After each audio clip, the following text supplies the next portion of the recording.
Hello and welcome to Sleeping Planet. Sweden took in close to 200,000 immigrants in 2015. That is a record. Sweden has less than 10 million people. So that means that they took in about 2% of their population in 1 year. About 20% of Sweden have foreign background and 8% are Muslims. This has led to many different problems.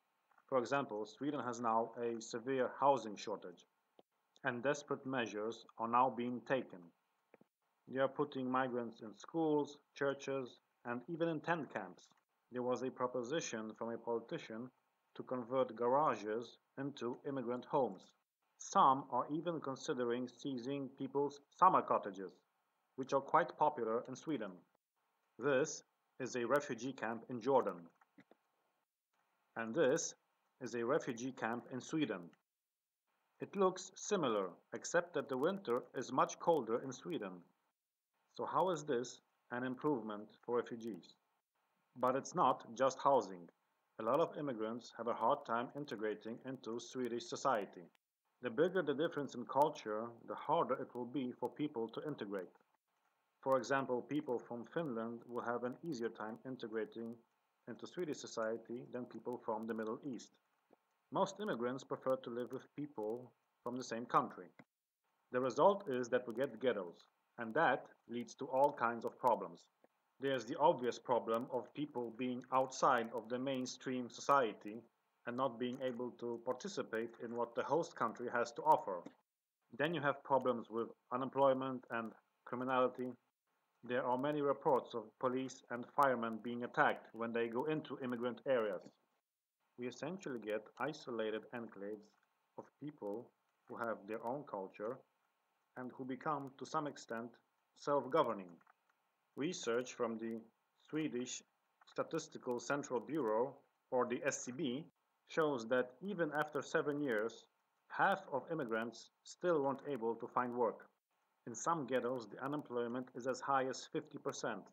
As a result, many people live on welfare.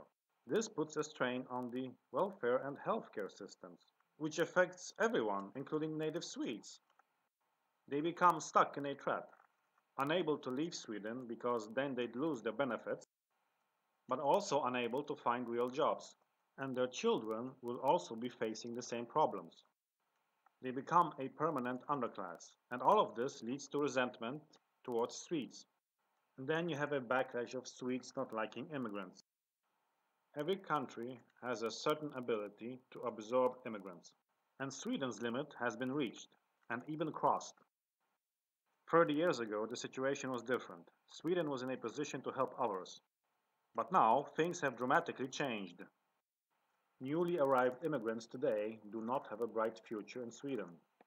They will most likely end up in a ghetto with high unemployment and criminality, outside of the Swedish society, doomed to become a permanent underclass.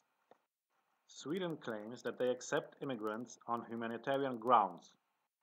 But if one was to look at this whole situation from a realistic perspective, it would be more humane for Sweden to stop accepting immigrants and to help them closer to their home countries.